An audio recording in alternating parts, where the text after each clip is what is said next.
Bonjour à tous et bienvenue dans ce nouveau live sur Facebook où je vous invite toutes les semaines à partir à la rencontre d'un salarié ou d'un bénévole enfant du Mékong qui travaille au siège pour un peu savoir qui répond à vos appels quand vous appelez, qui répond à vos mails, qui s'occupe de vos filleuls, qui s'occupe des projets, qui s'occupe de recruter les bénévoles, les bambous. Voilà, qui fait tourner la grande machine de la famille enfant du Mékong. Et aujourd'hui, on a la joie d'avoir avec nous Sophie, qui, coucou, ouais, coucou, qui s'occupe, qui travaille au siège. Et on va découvrir ensemble ce qu'elle fait. Qu'est-ce que tu fais ici, toi? Alors moi, donc je suis chargée de pays pour la Birmanie et depuis 1 mois et demi. Voilà, parce que ça fait déjà 2 ans que je suis là. Ok. Et j'étais déjà chargée de pays pour les Philippines avant. D'accord. Donc en fait, tu es arrivée chez Enfant du Mékong là au siège il y a 2 ans, c'est ça? C'est ça. Et comment est-ce que tu as débarqué ici en fait? Alors en fait, moi j'ai fait un master à Angers en humanitaire à l'IRCOM. Et Bonjour à tous ceux qui nous regardent. Et on devait faire un stage de 4 mois en master 1, Ouais. donc à l'étranger, en ONG. Et donc moi je suis partie avec Enfants du Mékong justement au Cambodge pendant 4 mois. Et j'étais dans un foyer de jeunes filles donc à Sisopon et j'étais responsable du foyer d'un foyer de lycéennes et j'étais prof de français en même temps. Donc c'est comme ça que voilà, j'ai commencé dedans, que j'ai mis un pied dedans. Ton premier pied donc en Asie en fait. Exactement, je connaissais pas du tout, j'ai débarqué là-bas. Et en fait, en sortant de mon master, il y a mon ancien maître de stage qui m'a envoyé un message en me disant bah tiens Sophie, il y a un poste qui se libère chez Enfants du Mékong en tant que chargée de pays Philippines, donc si ça t'intéresse, go. Et donc voilà, c'est comme ça que je suis arrivée. Là-bas. Trop bien. Ouais. Et donc tu es arrivée ici, tu étais chargée des Philippines.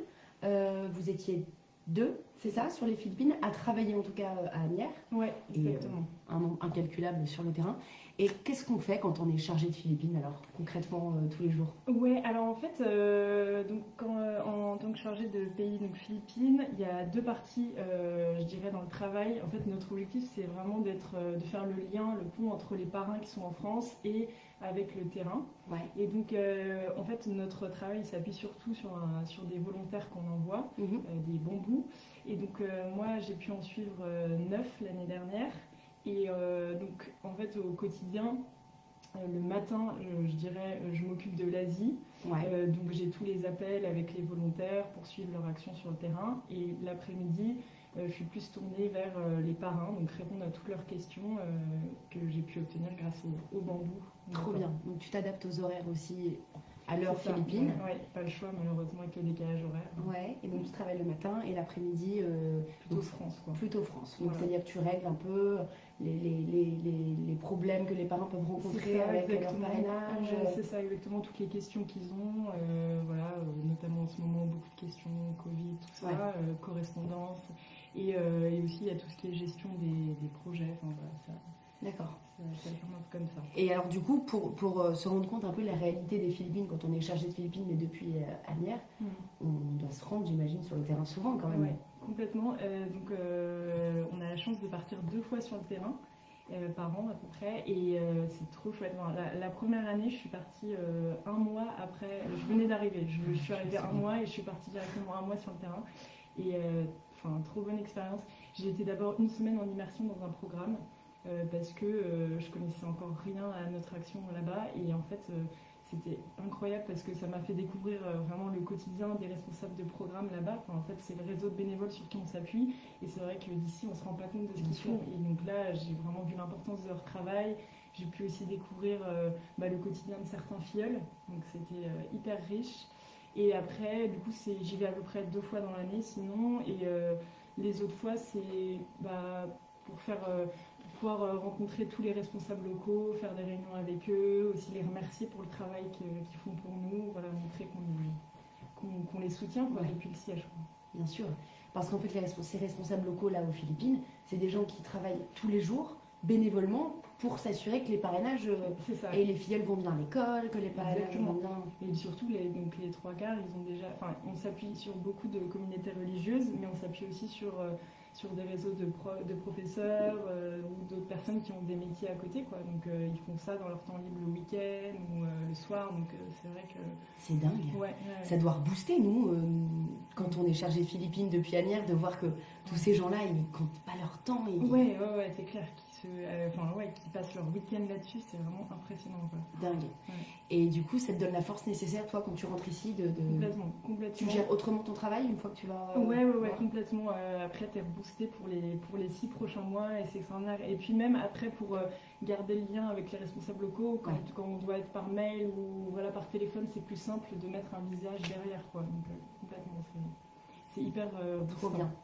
Et du coup, là, il y a quelques semaines à peine, tu as eu un petit changement de poste. Gros changement de poste pour moi. En fait, à la fin de l'année dernière, il y a eu une réorganisation des Philippines et en fait, donc l'action des Philippines s'est renforcée sur le terrain, c'est-à-dire que le responsable sur place, on a renforcé son action et du coup maintenant il y avait besoin de plus qu'une seule chargée de pays Philippines en France. Et en même temps il y a eu une ouverture de postes en Birmanie parce que l'action de la Birmanie grandit chaque jour. Et du coup moi j'ai eu cette chance de pouvoir changer de pays et aller découvrir notre action dans un autre pays. Ce qui est trop chouette, surtout que c'est un pays qui est en pleine expansion, donc il y a encore plein de choses à faire. Et c'est fou de se dire que d'un pays à l'autre, notre action est vraiment. C'est vrai, ton travail est différent même au quotidien. Là, alors c'est difficile de comparer vraiment parce que là, période de Covid oblige, je peux plus baser mon travail sur des volontaires. Donc l'action change complètement, mais ça je pourrais peut-être t'en dire plus dans 6-8 mois quand on aura la chance que les volontaires repartent. Tu viendras faire live. Ouais, exactement. Parce que t'adores. C'est ça. Ok, et donc du coup, en fait là, toi, ton travail aux Philippines, c'était aussi grâce aux volontaires sur place, aux volontaires bambou, de suivre un peu aussi l'action au quotidien. Et là, en Birmanie, il n'y a actuellement pas de volontaires. Ouais, alors en fait, comment s'organise en fait, on a quand même la chance d'avoir 2 volontaires qui font une deuxième année. Donc on en envoie 9. Il y en a 2 qui font une deuxième année. Donc pour le moment, eux, ils continuent leur travail depuis la France. Parce qu'ils ont dû rentrer, en fait. Oui, ils ont dû rentrer entre les ces 2 années. Mais malheureusement, ils sont bloqués, du coup, ils ne peuvent plus repartir. Et donc, ils continuent leur action depuis la France, donc le suivi, le lien terrain. Et pour le reste, du coup, c'est Anne Moton et moi qui devons reprendre le reste des zones. Et donc, on est directement en contact avec les responsables. D'accord, parce que vous êtes 2, du coup, chargés de la Birmanie. Oui. Et donc là, vous vous occupez, en fait, en plus du travail de 7 volontaires bambous qui ne sont pas encore sur le terrain. Ça. Et qu'on se répartit les programmes de ces bambous. C'est ça, donc on fait lien direct avec les responsables sur place. Et du coup, c'est vrai que pour moi, c'est compliqué parce que je ne les connais pas encore. Là, j'essaie de m'organiser pour faire des petits Skype avec eux, pour me présenter, mais c'est particulier, quoi. Sinon, à l'année, vous communiquez tous les jours avec les bambous? Avec les bambous, on a à peu près des Skype tous les 15 jours, un truc fixe, et sinon, après, par mail, oui, complètement tous les jours. Mais c'est vrai que ces rendez-vous tous les 15 jours sont hyper importants. Ça permet de faire le point sur tous les projets en cours, tout ce qu'il y a en cours, tous les problèmes en cours et tout ça. Justement, parle-nous des projets. C'est quelque chose qui est très présent aux Philippines, en Birmanie. Oui, en Birmanie, il y a beaucoup de projets. Là, en ce moment, on a pas mal de projets pour le Covid notamment. C'est quoi comme type de projet? C'est des projets pour pouvoir financer de la nourriture, des sacs de riz, des oignons, de l'huile, pour les locaux. On a quelques projets aussi encore, par exemple sur la construction de toilettes, sur la purification de l'eau dans des foyers. C'est pas mal de petits projets à droite à gauche. Ok. Voilà. Et donc toi, tu t'occupes de ce suivi des projets, du coup? En fait, ce qui se passe, c'est qu'à chaque fois, c'est le responsable là-bas de programme qui fait remonter un besoin aux volontaires. Ok. Et donc ensuite, le volontaire s'il juge que c'est un bon projet, il nous le présente au siège. D'accord, donc c'est ça la chaîne. C'est responsable local, volontaire, et puis toi au siège. Voilà. Ensuite, et ensuite toi discute. Et puis après, il faut le faire valider aussi par Violaine et par Damien. Violaine qui s'occupe des projets, qui regarde, bien sûr, j'espère. Ok. Voilà, et puis si le projet est validé, il y a une recherche de fonds, puis voilà, on envoie les fonds sur le terrain. D'accord. Ok. Et là, vous faites un appel. Ouais, mais c'est sûr que ça partira toujours en tout cas d'une demande du terrain. D'accord. Ok. C'est jamais nous qui allons dire tiens, ce serait une bonne idée. Ouais. Ouais. Et il y a assez à faire avec toutes les demandes du Oui, terrain. oui, il y a Donc, vraiment de de toute quoi façon, faire, il n'y a pas donc d'autre c'est temps. bon. Ouais, clairement. Ok, trop bien. Bon, bah écoute, génial. Ouais.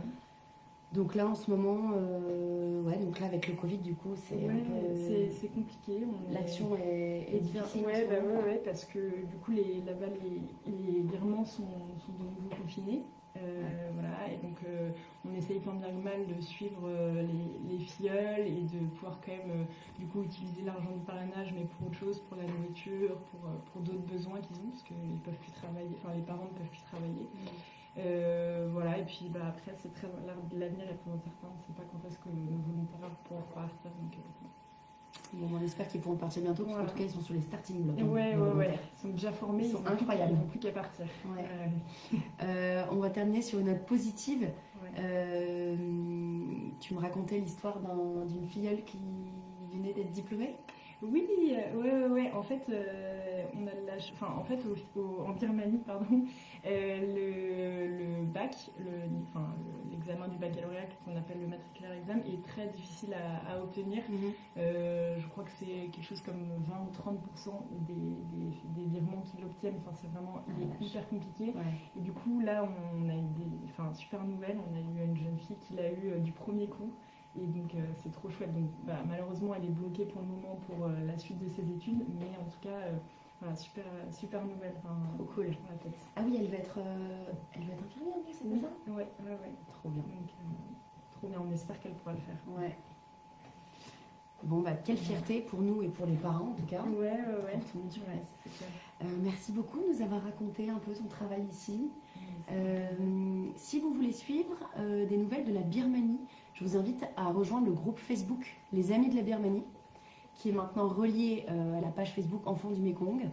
Voilà, on est pas mal à l'animer, à poster les dernières nouvelles. Voilà, si vous avez des informations, n'hésitez pas à nous faire part. Si vous avez rendu visite à un filleul en Birmanie, si vous voulez y aller, si vous avez hâte, comme nous.